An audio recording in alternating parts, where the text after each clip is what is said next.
Et le BTC qui commence à pumper assez franchement et clairement, on a bien fait hier de déjà voir ce décompte comme on le voit très haussier, c'est-à-dire qu'on avait déjà placé dans ce contexte-là bien, le bas de 4 pour retrouver le fameux rebond et pour retrouver bien, les objectifs de 5 qui sont installés. On va regarder de nouveau le travail effectué hier. Hier, rappelez-vous, vous étiez libre d'ouvrir oui ou non un long.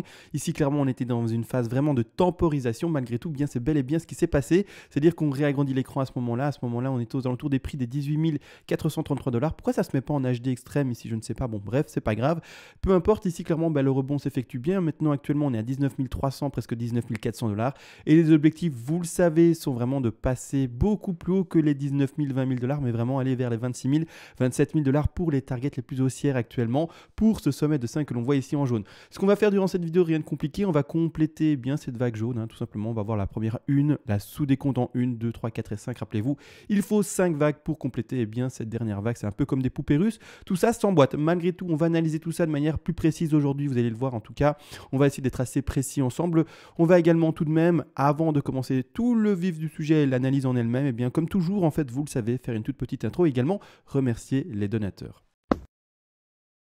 Et bonjour à tous, aujourd'hui on se retrouve enfin sur ce fameux BTC qui semblerait enfin vouloir vraiment s'extraire de cette phase de consolidation à l'horizontale depuis maintenant une vingtaine de jours. On va regarder où est-ce qu'on en est bien entendu, mais malgré tout avant, comme toujours, vous le savez, merci à toutes ces personnes qui font des donations, merci pour le soutien que vous apportez à la chaîne, vous le savez. Sans vous, eh bien c'est bête, mais ça demanderait un travail tel de faire ces vidéos de manière journalière qu'à un moment, quelqu'un de normal arrêterait. Ça fait déjà 3 ans qu'on est ensemble, merci à vous, le travail, le montage, l'upload, la création de miniatures, le travail en amont également, la pédagogie que j'essaye d'apporter est récompensée grâce à vous, donc merci à tous bien entendu.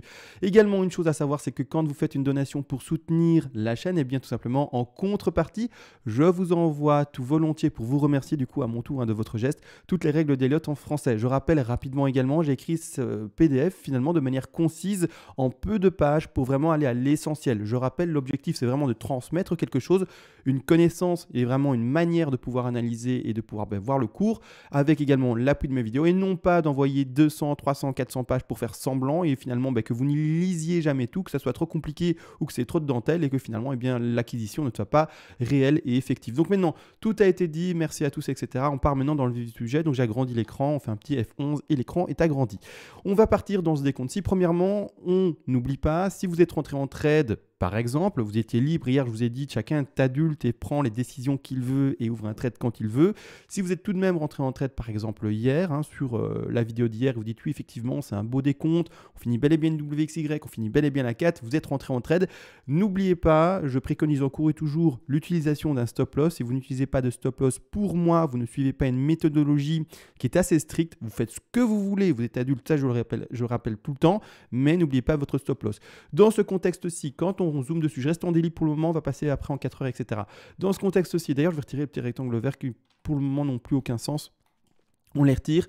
Clairement, votre stop va devoir être posé vis-à-vis de ce décompte et ce scénario en dessous des 17 574 $. D'accord? Donc pour le moment, votre stop, quand vous avez ouvert par exemple votre trade, si vous l'avez ouvert par exemple hier, était placé en dessous avec un léger bruit possible. Maintenant même déjà, en fait, avec le léger pump qu'il y a eu, vous pouvez, alors ça dépend à quel prix vous êtes rentré. Vous êtes rentré plutôt tardivement à par exemple 18 900 $, c'est assez tardivement le point d'entrée. Mais par contre, si vous êtes rentré assez tôt, que sais-je, à 10, hier on était à combien? Comme ça on donne l'exemple de, imaginons, vous avez regardé la vidéo d'hier et vous avez ouvert hier. Hier, on était à combien? Comme ça, voilà, on a au moins un chiffre un peu plus précis. 18 433. D'accord, alors on va regarder ça en disant qu'on est rentré ou que vous êtes rentré sur 18 433, donc la zone d'entrée. Je vais mettre un petit rectangle vert à ce moment-là pour que visuellement, on puisse bien entendu facilement le voir. Donc 18 000, comme dit, 400, donc ici, plus ou moins. Donc ici, point d'entrée, point d'achat. Donc ici, clairement, pour le moment, le stop loss à ce niveau de point d'entrée, ce serait vraiment trop, comment dire, prématuré. Non, ce serait trop pas agressif. C'est ça le terme que je veux vraiment trouver. C'est-à-dire que grossièrement, il faut toujours comprendre une chose, c'est qu'on ne monte jamais qu'avec des bougies vertes. D'accord? Il faut toujours comprendre qu'il y a un moment, il y aura des phases de vente. D'accord? Donc un peu comme bah, on peut l'observer ici précédemment. On monte, mais il y a des phases de consolidation ici, de vente grossièrement. On remonte, il y a une grosse phase de vente. Donc ici, il faut comprendre une chose, c'est qu'on ne monte jamais et jamais et jamais qu'avec des bougies vertes. On voit bien, il y a du rouge, même si on a peu, il y a du rouge. Donc ici, l'objectif, c'est de ne pas se faire prendre son stop loss, alors qu'on a un objectif haussier, vous le savez très bien, qui va chercher les 27 000. Donc on a différents techniques profit partiel, je vais expliquer ça dans 2 secondes, bien entendu, pour les nouveaux sur la chaîne. Mais le stop loss, s'il vous plaît, ne le montez pas déjà maintenant à votre point d'entrée, voire même légèrement dans le vert. Mettez-le, laissez-le soit à 17 500 et quelques dollars, soit montez-le légèrement ici, mais ne soyez pas trop agressif. L'objectif, c'est de diminuer l'exposition par rapport à son stop loss, d'accord? Donc diminuer finalement le risque qui est lié à ce stop loss-là. Mais pour le moment, si vous le montez trop vite, je le dis, il y aura peut-être un retracement, et donc en fait, je vais symboliser avec une flèche très simple les choses, comme ça on n'est pas perdu dans les vagues, etc. Là maintenant directement du tout simple, ok ça fait des bougies vertes, mais à un moment il y a toujours des rouges, d'accord? Et puis après ok ça refait des bougies vertes, mais à un moment il y a toujours des rouges, d'accord? Donc attention à ça, ce qu'on veut éviter c'est le retracement ici, d'accord? Le retracement ici, et en fait le fait de ne pas monter son stop loss comme dit de manière trop forte pour ne pas se faire prendre par ce retracement qui ne sera qu'un retracement faible entre guillemets, mais qui va du coup ne pas du tout annuler la hausse qui doit encore et bien s'effectuer par après. Donc attention à ce stop loss là, on est au début du trade, en tout cas ceux qui sont rentrés dans ce trade là, vous êtes au début du trade, donc attention, ce stop, soyez vraiment pas gourmand. Encore une fois on le rappelle, il y a le risk management, donc tout finalement l'exposition est calculée, et donc c'est une perte qui ne devrait pas vous affecter si vous deviez engranger encore une fois la perte. Le risk management c'est vraiment le travail par rapport à la perte et non pas le bénéfice, ça on ne l'oublie pas. Donc ici maintenant on empêche, j'ai expliqué le stop, on le laisse en dessous, il est assez bas, et je vais aller même un peu plus loin d'ici quelques secondes, mais pour ça je dois aller en Elliott Wave, donc c'est à dire que je vais zoomer, je vais mettre des vagues bien entendu en évidence. Ici je vais passer peut-être en 4 heures, j'ai fait 3 heures sans faire exprès, c'est une time frame que j'utilise jamais ça, 3 heures. Ici voilà, on va passer en 4 heures. Alors premièrement je retire ce petit rectangle vert qui était la zone potentiel d'achat si jamais vous aviez visionné par exemple la vidéo en direct hier, peu importe, je l'efface maintenant, elle n'a plus de pertinence en tout cas à mon sens maintenant, parce que même en 4 heures ça ne se voit pas, je vais passer en 2 heures, non en 2 heures ça ne se voit pas non plus, je vais passer en horaire. Voilà, en horaire, c'est déjà beaucoup plus correct. Ok, super. C'est-à-dire que, premièrement, en fait, je suis dans un décompte, et vous le savez, hein, je le rappelle, pour décompter... je vais un peu dézoomer d'ailleurs. En fait, pour décompter ces 5 vagues-là, ou en tout cas cette dernière 5-là, il faut 5 sous-vagues. Pour ma part, là, il y a déjà 5 petites sous-vagues qui sont en train de s'indiquer. Donc, 1, 2, 3, 4, 5, hein, qui sont écrits ici en tout petit. Mais malgré tout, ces 5 sous-vagues-là ne sont que le début, pour ma part, d'un décompte encore plus grand, mais qui, lui, sera plus petit, bien entendu, par rapport à la macro-figure qui est ici, entourée tout simplement et en jaune. Donc ici tout simplement, c'est-à-dire que, excusez-moi, un petit chat dans la gorge, j'essaye de faire ça au mieux pour le retirer facilement sans gêner tout le monde. Donc ici clairement, hop, je mets ça comme ça, je vais lui mettre une petite couleur ici très visible, comme suit. C'est-à-dire qu'en fait les sous-vagues que je vais décompter maintenant à votre compagnie, d'accord, on va le faire maintenant, je vais passer en horaire, je suis en horaire, on va zoomer là-dessus, on va regarder où est-ce qu'on en est, d'accord, les petites blanches ici indiquées, d'accord. En fait, ceci n'est que le sous-décompte de 1, 2, 3, 4, 5. Et donc, qu'est-ce que je disais au début de vidéo avec le stop loss? Ce qu'on veut éviter, en fait, c'est ce retracement de 2. Je vais lui mettre un degré un peu plus élevé. Je vais mettre en minor. En fait, on veut éviter qu'on déplace trop fortement son stop loss pour se faire prendre par cette 2-là. D'accord? Ce serait qu'une 2 et après, on va chercher un sommet de 3, 4 et 5. D'accord? Donc, c'est toujours cette phase-là, cette phase ici que j'essaie de montrer avec mon curseur qu'il faut éviter d'aller chercher avec son stop loss. D'accord? Donc, on reste vraiment au début vigilant. Dès qu'on verra la 1, la 2 dessiner et puis par après que le cours du coup aura en fait, je vais le resymboliser avec une flèche simple, que le cours aura refait ça, chercher sa 1, qu'on aura vu le retracement, stop loss toujours bien placé en bas, d'accord? Qu'on aura vu un bas de 2, qui aura bel et bien une extraction de nouveau haussière, de nouveau le fait de casser ce nouveau plus haut, d'accord? Qui est finalement le sommet de 1, et qu'on continue l'extraction, à ce moment-là, oui, on pourra prendre son stop loss qui a été placé soit toujours en bottom, soit légèrement à son point d'entrée, ou en tout cas dans cette zone-là, hein, ça dépend à combien vous êtes rentré, mais légèrement en dessous, et une fois qu'on aura des confirmations haussières, là ok, on prendra son stop et on pourra vraiment aller à son point d'entrée, vraiment voir légèrement dans le vert et monter doucement selon les supports importants qui vont être dessinés. Le prochain support important, ça sera la 4 par exemple, donc on attendra la 4 qui se dessinera, une fois que la 4 aura fait son extraction vers la 5, son stop également, par exemple, on pourra le déplacer en dessous de la 4. C'est toujours un exemple bien entendu, mais de toute façon le suivi sera fait, en tout cas j'essaye de le faire un maximum. Maintenant on voit tellement de trades et tellement finalement d'opportunités pour rentrer dans ces langues que parfois je ne suis plus certains trades qui sont trop anciens. Par exemple, le trade qui est ouvert pour les 13 000 $, 14 000 $, voilà, je vous laisse un peu le suivre tout seul parce que voilà, c'est un trade qui date depuis tellement longtemps que j'ose espérer que vous avez de toute façon pas perdu ce trade-là, c'est impossible maintenant vu qu'on est à 19 000, 20 000. Mais surtout, voilà, je vous laisse le gérer. Donc j'essaye toujours de voir un maximum de trades, mais parfois il y a tellement de trades qui ont été vus, tellement finalement de trades gagnants en plus de ça qui ont été vus, que je ne peux pas tous les suivre, d'accord? En tout cas de manière super individuelle. Donc maintenant, on attend ça pour le stop, j'ai expliqué, on attend légèrement les confirmations, on reste avec un stop assez timide entre guillemets, c'est-à-dire qu'on ne le déplace pas directement dans le vert et c'est parti. Donc on reste encore toujours avec une exposition et une perte entre guillemets potentielle, d'accord? Malgré tout, il y a un TP de sécu à placer, je ne sais pas si j'en ai parlé hier du TP de sécu, je vais juste regarder ça. Vous avez, ceux qui sont rentrés soit maintenant dans un trade, soit qui étaient rentrés sur la mèche, parce que ça on l'a fait en fait, et de toute façon vous l'avez pris, vous avez déjà pris votre TP1 et vous avez déjà pris votre take profit partiel de sécu de toute manière, donc ça il n'y a pas de problème parce qu'on est rentré également, il faut se rappeler de tout ça, il y a quelques semaines finalement déjà sur la mèche ici à 16 400 $, on est rentré là-dessus, donc on est plein dans le trade haussier ici, pas de clôture, rien du tout pour le moment, il faut comprendre, on est méga bull, il n'y a pas de signe bear là, il y a toujours et uniquement toujours des plus hauts qui sont toujours plus hauts que les précédents plus bas. Non, je me suis mal exprimé. Toujours des plus hauts qui sont toujours plus hauts que les précédents plus hauts, d'accord? Il y a toujours des plus bas qui sont toujours plus hauts que les précédents plus bas. Donc pour le moment, la tendance, comme je le dis, est extrêmement bull. Il n'y a aucun signal de vente, il n'y a rien. Enfin, voilà. Vous pouvez ouvrir des shorts si vous voulez, mais je ne vous invite pas à le faire dans ce genre de marché. Je rappelle, n'empêche, vous pouvez ouvrir un short, c'est vrai. Seulement si, entre guillemets, vous faites du scalping, c'est-à-dire du trade à très très court terme, c'est-à-dire que oui, vous voyez plein de patterns, etc. Hausse, baisse, ça va dans tous les sens. Ok, vous pouvez également ouvrir par exemple un short dans un swing horaire, un swing légèrement journalier, mais pas ouvrir un short qui va s'étaler sur du semaine, mois, etc. Non, vraiment, on voit bien que la tendance est bien installée et que la meilleure des décisions dans une tendance bullish, si on est bel et bien bullish, il y a toujours le scénario contraire qui dirait qu'on serait en double top avec un énorme crash, etc. Malgré tout, moi, dans mes analyses et mon scénario, je suis déjà parti dans un scénario bull.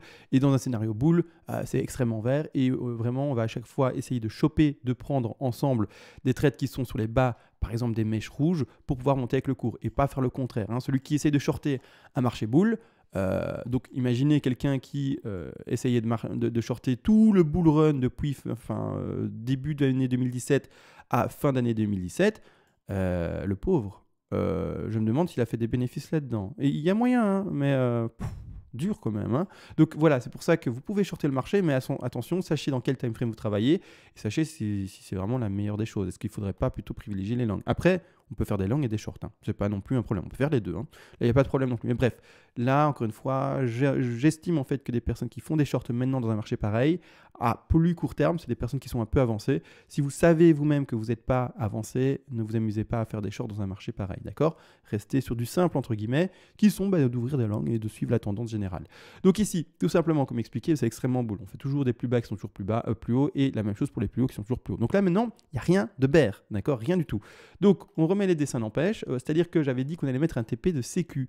C'est-à-dire à quoi sera, je rappelle quand même, à quoi sert ce fameux TP de sécu, donc sécu, c'est-à-dire sécurité, bien entendu. Tout simplement, alors je suis en délit, ça va aller pour poser mon Fibo. Tout simplement à couvrir un maximum les frais si vous avez des frais à tenir. Également un maximum et bien diminuer l'exposition possible. Donc je revérifie le Fibo de 3, oui. À diminuer un maximum également tout simplement. Eh bien, donc j'ai dit, excusez-moi, les frais, l'exposition du stop loss, ça j'ai dit. Et également, c'est vrai, eh bien, si vous avez eu l'occasion de monter votre stop loss légèrement à votre point d'entrée ou même légèrement un peu plus dans le vert, à ce moment-là, de faire d'office un léger bénéfice au cas où on n'atteindrait pas malheureusement les TP majeurs. Et à ce moment-là, en fait, tout ce qu'on ferait, en fait, c'est une légère hausse maintenant qui s'arrêterait déjà tout bientôt, par exemple, à 19 800. D'ailleurs, vous allez voir pourquoi je donne ce prix-là. Et puis après, cracher. D'accord? Donc, on va en parler de toute façon. C'est-à-dire que le TP de sécu, pour ma part, je vais le préconiser. En tout cas, je le placerai à 61,8. C'est-à-dire que ici, donc ça, c'est les TP majeurs. On n'en parle pas maintenant, on en parle dans 2 secondes, d'accord? Mais le TP de sécu, c'est comme dit, c'est pour couvrir les frais si vous en avez. C'est pour également avoir un léger bénéfice si vous avez eu l'occasion de déplacer votre stop dans le point d'entrée. Et c'est également simplement pour diminuer l'exposition si vous n'avez pas eu l'occasion de déplacer votre stop loss dans le vert ou à votre point d'entrée. Donc c'est c'est une question de sécurité. Toujours penser, quand on ouvre un trade, qu'est-ce que je peux d'abord faire pour diminuer mes pertes potentielles, et ensuite, une fois que j'ai fait tout ce qu'il fallait pour avoir une perte potentielle minimum, voire même annulée, ok, je peux penser à commencer à un bénéfice potentiel, etc. De toute façon, tout est fait en avance, hein. On voit le ratio, etc. Tout en avance, mais l'objectif 1, quand on a un plan, c'est qu'est-ce que je fais maintenant pour ne pas avoir de perte. Ok, j'ai fait ça, maintenant ok, le bénéfice, mes TP, etc., ils sont bien placés de manière, mais maintenant je peux commencer à un peu me libérer et me dire ok, maintenant on va chercher tranquillement les TP, on va chercher tranquillement mes bénéfices et c'est réglé. Mes pertes, elles sont couvertes et il n'y en a plus de possible. Donc maintenant en fait, je disais, pardon, je me suis un peu... je pars un peu en cacahuète aujourd'hui, hein. J'ai l'impression d'aller dans tous les sens. J'espère que les néophytes suivent. J'espère que les avancés ne se disent pas c'est bon, CMA, tu radotes. Bon, peu importe. C'est-à-dire que grossièrement, premier TP à prendre ici. 61,8, c'est-à-dire ici, comme dit, en fait, je n'ai pas dit ce chiffre au hasard, ce sont les 19 838, même un peu plus précis, 19 853 $. TP à prendre, je rappelle, je donne des prix sur Coinbase. Vous pouvez avoir d'autres échanges, c'est super important. Vous devez refaire le travail chez vous avec vos propres Fibonacci, vos propres réels chiffres. Les échanges ont des prix différents. Ça, c'est pas difficile à voir, je remontre ça rapidement. Ici, par exemple, sur Bitfinex, on est à 19 273 $. Ici, en dessous, on est à 19 275 $. Ouais, ça se joue à 2 $ seulement. Sur les futurs, là, pas du tout. Sur ici, Bitstamp, on est à 19 275. Ah, c'est pas les meilleurs des exemples parce qu'ils sont tous très proches. Mais il faut savoir que parfois, les différences de prix peuvent se faire en dizaines de dollars, voire même en centaines de dollars. C'est déjà arrivé. Il y a de ça maintenant presque 2 ans. Je pense que c'était Bitfinex qui avait une différence d'une centaine de dollars avec une mèche de folie qui sortait. Bitfinex, d'ailleurs, je l'ai ici quelque part, non? Coinbase, Bitfinex, c'était dans le crash. Voilà, c'est ça. En fait, Bitfinex, à un moment, nous a fait ça. Hein, donc, c'était quand? C'était en octobre de l'année 2018. À un moment, nous a fait ça. Une mèche, regardez bien. Vous voyez, c'est pour ça que j'explique sur les échanges. Hein. Une mèche sortie de nulle part. Elle a existé, hein, je vous le dis, hein, il y a des stops qui ont été pris là-dessus. Hein. Une mèche sortie de nulle part, boum, elle pète tout. D'accord? Vraiment, elle pète tout, boum, c'est fini. Vous voyez ici cette mèche, donc qui est montée jusqu'à, on va le dire, 7 770 $.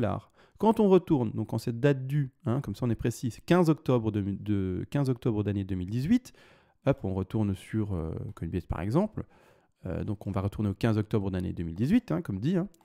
Vous allez voir que cette mèche n'est pas du tout la même. Hein.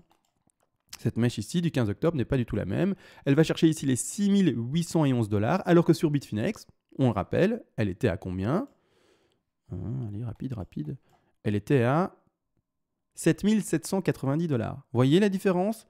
Super importante, hein. Presque 1000 $, voire presque, oui c'est ça, presque 1000 $ de différence. Donc quelque chose d'assez important. Hein. Donc ici, clairement, c'est pour ça que je vous le dis. Parfois, les échanges n'ont pas les mêmes prix, et voire même souvent, et même tout le temps, ils n'ont pas les mêmes prix, même si c'est parfois qu'il y a quelques dollars près.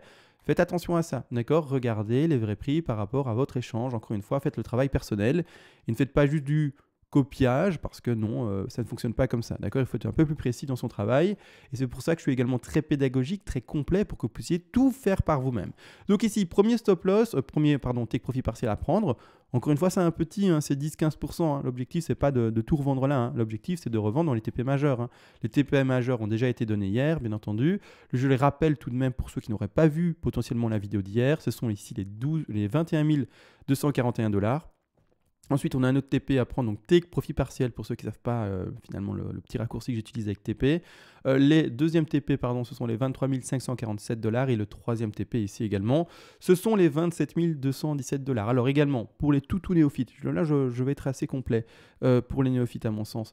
Qu'est-ce que ça veut dire tout ça? Ça veut dire que premièrement, là je ne vais pas expliquer ce que c'est un TP. Hein. Ça, je l'ai déjà fait tellement de fois, etc. Mais par contre, qu'est-ce que ça veut dire sur la lecture du graphique potentiel à venir du BTC? C'est-à-dire qu'en fait, la fameuse 5 est ici, et en fait, elle peut s'arrêter dans un des 3 rectangles ici. En tout cas, le scénario donné, c'est pour ça qu'on prend un peu d'argent là, un peu d'argent là et un peu d'argent là. Donc, on clôture petit à petit son trade. Tout simplement pourquoi? Parce qu'en fait, le cours peut pumper jusqu'à 21 400 et puis c'est fini. Et puis c'est fini et faire sa correction et faire une correction. Alors je dis c'est fini, c'est pas crash à 2000 $, hein, c'est fini, c'est une petite correction de nouveau et on recommence après un pump. Mais c'est-à-dire qu'à un moment, il y aura une correction de nouveau assez forte qui va rechercher de nouveau tous les stop loss de la plupart des gens et puis après reprendre le pump. C'est-à-dire qu'on aura fini en fait une vague de plus grande envergure qui est cachée là, ici, qui est mise en discret, comme ça on la voit pas trop, mais une vague de plus grande envergure qui se retrouve là. On va rechercher sa correction de 4 et puis après on va de nouveau repumper pour une dernière 5, etc. Mais ça c'est des degrés plus grands, j'en parle pas aujourd'hui. Je les mets d'ailleurs en petit degré pour qu'on ne le voit pas trop, etc. Comme ça, eh bien, ça ne gêne pas à la lecture et la compréhension du graphique. Mais c'est-à-dire que grossièrement, c'est ça que ces rectangles veulent dire. Donc ici, sur mes vidéos par exemple et sur mes miniatures qui sont finalement que la couverture d'un livre pour donner envie d'ouvrir la vidéo, bien entendu, et donc lire potentiellement le livre par exemple, je vais mettre par exemple dans ma vidéo Pump au 27 000. C'est pour donner l'envie de voir. Mais il faut comprendre une chose, c'est qu'en fait, on va plus loin dans l'élaboration d'une stratégie que juste mettre un titre et une miniature, par exemple. Ça, vraiment, il y a toute une histoire comme dans un roman. C'est-à-dire que grossièrement, la stratégie va plus loin. Et on peut bien entendu monter au 27 000, et même, on l'espère, et même, c'est une des targets qu'on va privilégier ensemble. Mais malgré tout, on a la potentialité de s'arrêter à 21 400. On a également la potentialité de s'arrêter à 23 600 et également tout simplement à 27 000, voire même pumper plus fort. Et dans ce cas-là, rappelez-vous, si on devait pumper plus fort et même aller au-delà des 27 000, on ne clôture jamais un trade à 100%. Ça, c'est important de le dire et le rappeler encore. Je tape sur le clou, mais c'est quelque chose que je veux transmettre. La méthodologie de trading, c'est important. C'est ça qui va faire que vous êtes gagnant et non pas le hasard ou choses comme ça. C'est vraiment cette rigueur, cette méthodologie appliquée réellement qui va faire que finalement sur le long terme, on est gagnant. C'est-à-dire que grossièrement, le BTC peut même pumper au-delà des 27 000, aller chercher les 28 000, 29 000, 30 000, que sais-je, peu importe, jusqu'où il peut monter. Mais à ce moment-là, comme dit, on n'aura jamais tout clôturé. Donc on aura pris son TP de sécu, par exemple, à hauteur de 10-15%. On aura pris un TP majeur numéro 1 à hauteur de 15%, 20%. Ici, encore une fois, à hauteur de 15-20% le TP2. Ici également, de nouveau, à hauteur de 15-20%, peu importe. Mais vous aurez fait le total, on n'aura pas dépassé les 100% pour donner un exemple. À ce moment-là, finalement, le trade, donc ce qui restera, je ne sais pas, il restera peut-être 5, 10, 15%, 20% dans le trade. C'est-à-dire que oui, vous aurez clôturé votre trade à peut-être, en arrivant dans ce dernier TP à 27 000, que sais-je, à 85%, 90%. Le reste est là pour, dans le cas où, en fait, on va au-delà de ce qu'on a prévu. Et à ce moment-là, on garde son trade ouvert pour avoir encore une fois des bénéfices engrangés un maximum. On rappelle, les pertes se font clôturer le plus vite possible alors que les gains, eux, on les accumule un maximum dans le temps et on essaye de clôturer un trade gagnant le plus tardivement possible. Maintenant, bien entendu que quand il vous reste, imaginons, que quelques pourcents à peine, 1%, 2% ou même peut-être moins, dans le trade et que ce n'est plus rentable parce que par exemple vous avez des frais à payer et que les frais sont même soit égaux, soit même supérieurs à ce que le trade vous rapporte, là à un moment il faut le clôturer. D'accord, vous le clôturez, vous dites c'est plus rentable, etc. Non, ça ne va plus. Mais maintenant, tant qu'il est rentable, on le tient ouvert un maximum de temps. Et à ce moment-là, on ne met plus de TP, on ne met plus de rectangle rouge en haut. Il n'y aura plus de zone entre guillemets de sortie de position. Ça sera quoi votre dernier TP? Et ça maintenant je vais jusqu'au bout. C'est-à-dire en fait, vous rappelez-vous le stop loss. Stop loss dans votre stratégie. Si vous n'avez pas de stop loss, je rappelle, pour moi, vous ne faites pas du trading avec la méthodologie que j'essaye d'enseigner en tout cas. Donc ici, clairement, la chose, c'est qu'à un moment, imaginons, le BTC pump, il prend le TP1, il prend le TP2, il prend le TP3 et il continue. D'accord? Qu'est-ce qui va être votre dernier TP en fait? Ça sera votre stop loss. Ça sera en fait votre sortie de position. Vous allez déplacer ce stop loss sous chaque niveau de support qui sera dessiné sur le cours. Important. D'accord? Et à ce moment-là, dès qu'il cassera un niveau de support important qui pour vous invalidera la continuité de la hausse, il vous dira voilà, on a trouvé un top temporaire et on peut commencer le dump. Là, à ce moment-là, vous direz dès qu'on descendra et qu'on sortira de cette position en touchant le stop loss parce qu'il a été placé sous le niveau de support que pour moi on ne pouvait pas casser pour continuer la hausse du BTC à ce moment-là, ça sera votre dernier, entre guillemets, take profit partiel, mais ça sera en fait votre stop loss qui jouera ce rôle-là. Et vous serez sorti, vous aurez suivi le cours un maximum et là, les pépettes, vous en aurez fait pas mal. Donc maintenant, tout a été dit à ce niveau-là. On rappelle également, il y a quand même un fameux gap qui n'est toujours pas comblé. Alors, les gaps, je rappelle, est-ce que je suis sur les futurs? Non. Ici, voilà. En fait, les gaps, c'est très intéressant parce qu'un gap a beaucoup de chances de se faire combler. Je rappelle le ratio. Il est comblé ou pas? Parce que là, non, il n'est pas comblé. Attendez. Est-ce qu'il est comblé là? Non, super, il n'est pas comblé. En fait, le gap, pour ceux qui ne voient pas ce que c'est, parce que moi je parle, mais du coup je sais que tous les jours j'ai des nouveaux sur la chaîne, etc., mais qui ne savent peut-être pas les termes. Un gap, c'est un creux. Donc ici, j'ai mis le rectangle pour montrer la zone du creux. Donc c'est tout cet intervalle-là. Vous voyez ici mon curseur, à gauche, l'intervalle ici, c'est un creux. Donc je mets mon rectangle dedans pour vraiment le montrer. D'accord? Donc là, c'est un creux. Le cours a d'énormes chances, normalement, d'aller combler ces creux-là. D'accord? C'est-à-dire, vraiment pour donner un ratio, 8 chances sur 10 d'aller combler ces creux-là. Maintenant, il faut savoir qu'il y a tout de même beaucoup entre guillemets, de gaps qui peuvent exister. Il y a des gaps communs, des gaps de retournement, des gaps de rupture, des gaps de continuité. Enfin bref, il y a plusieurs gaps potentiels et il se peut qu'un gap ne se fasse pas combler. Donc il y a 2 chances sur 10 pour donner vraiment cette illustration par rapport à un ratio que tout simplement notre fameux gap ne se fasse pas combler. Dans un marché bull, malheureusement, il se peut que, clairement, on ne comble pas les gaps et dans ce moment-là, c'est vraiment des gaps de rupture entre guillemets, c'est vraiment des gros gaps, qui vont indiquer un fort mouvement après, tout simplement, vraiment, et clairement partir dans des impulsions vraiment très haussières. Et si maintenant, en fait, le pump devait vraiment se confirmer, clairement, il faut comprendre une chose, c'est que ça sera un très bon signal bull, vraiment, et clairement, très haussier. Également là, sur les futurs actuellement, on est dimanche, c'est ça, on est dimanche, oui, parce que hier c'était samedi, j'ai fait mes courses, donc oui, on est samedi. Donc ici, on est dimanche, donc c'est-à-dire que grossièrement, il y aura également un gap. Pour le moment, la clôture précédente a été faite à 18 115 $. Il faut savoir qu'il y aura un gap. Là, le cours, pour le moment, en termes de prix, on se situe où? On se situe à 19 003, donc on est même un peu plus haut. Le cours est à ce niveau-là, d'accord? À ce niveau-là. Il y a tout ça pour le moment de vide, d'accord? Donc ici, demain, quand et si le cours n'a pas fait de correction à la baisse, on aura un creux et on aura la même chose qu'ici à gauche, de nouveau répété ici, d'accord? Donc ici, clairement, si le cours parvient à soutenir, finalement, donc il est là le cours, à soutenir cette hausse, d'accord, et à monter, à break les derniers plus hauts et vraiment avoir une impulsion haussière, il y aura un gap ici, un second gap là, d'accord, et vraiment, ça sera vraiment des bons signaux pour maintenant voir vraiment des signaux bullish, extrêmes, et voir peut-être une intensité qui va chercher et qui va nous inviter à aller chercher les 27 000 $ également. Donc ici, comme dit, on va attendre ça. Bien entendu que ces gaps-là ont encore des chances, donc je parle vraiment de ces 2 gaps ici, que j'essaie d'entourer de manière grossière, encore des chances d'être comblés. Par quoi? Tout simplement par la fameuse 4, qui est elle de plus grand degré, et ça, j'essaye de le voir avec vous, qui est elle de plus grand degré, et que d'ailleurs j'avais mis en retrait pour pas gêner, mais en fait qui se retrouve ici, d'accord? Donc la fameuse 3, qui est en plus grand degré ici, mais d'ailleurs, du coup, elle n'est pas avec le bon degré, mais ici, d'accord? Donc ici, en 4 heures, c'est difficile de l'indiquer, en fait, je vais repasser en daily, mais clairement ici, d'accord? Donc ici, il faudra trouver en fait un sommet de 3 et puis une correction de 4. Maintenant, à voir si, bon là, c'est mis super haut, hop, on va le remettre à 27 000.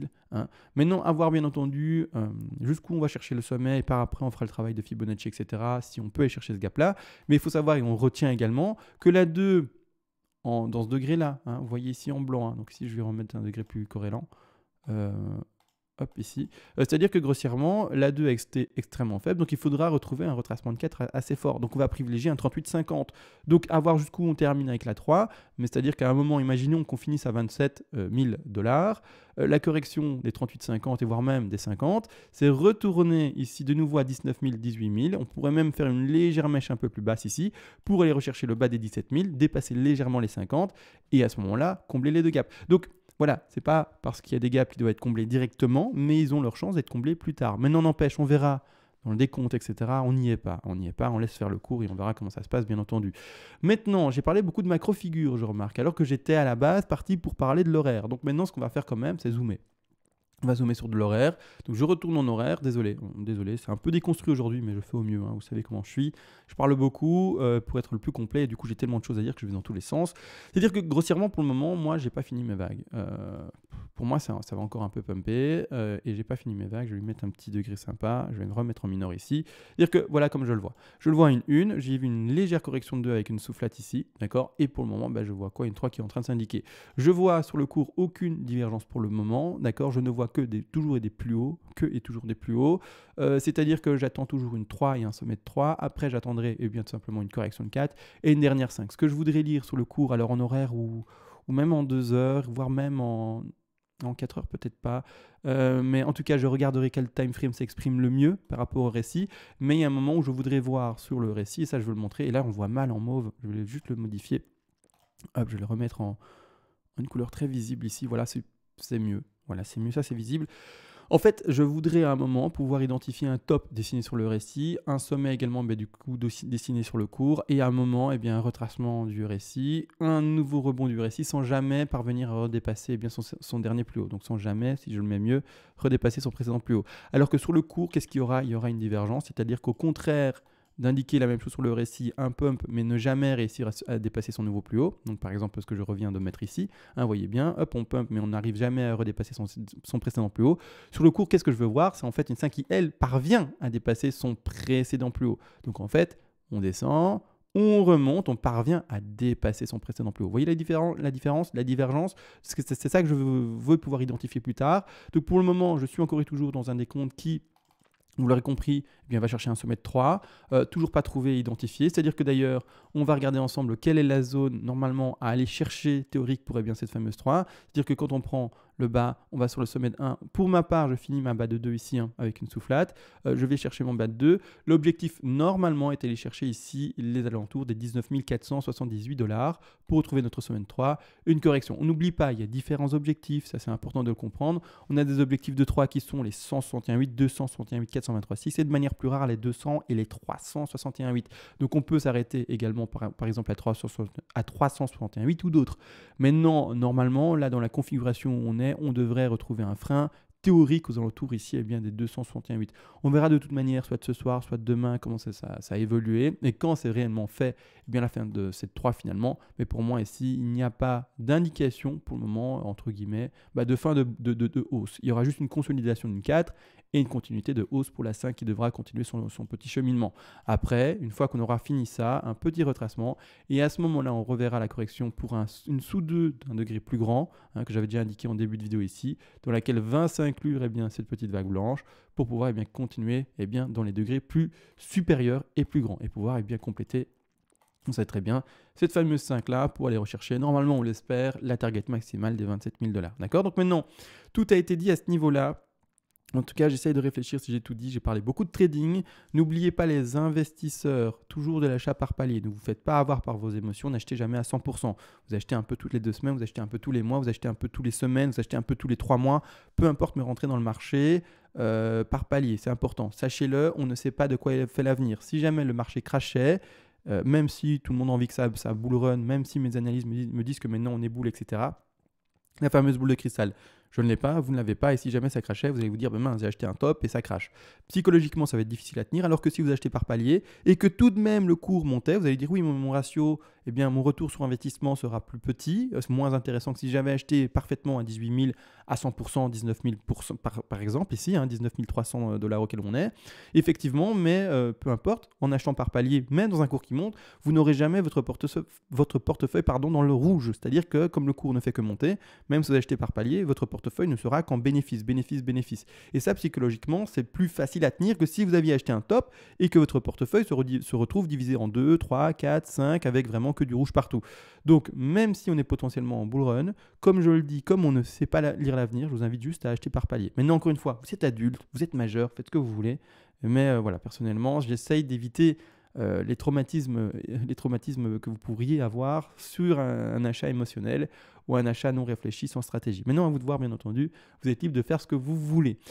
On a parlé de tout ça, on a tout vu. Je pense que j'ai vraiment tout vu. On va se laisser. Je vous souhaite à tous une bonne journée, un bon dimanche. J'espère qu'il fait beau chez vous. Profitez un maximum. Et on se retrouve, comme dit, soit peut-être ce soir si vraiment il se trouve des choses super importantes à dire, soit du coup, comme toujours, en tout cas, j'ose espérer, à demain. Ciao.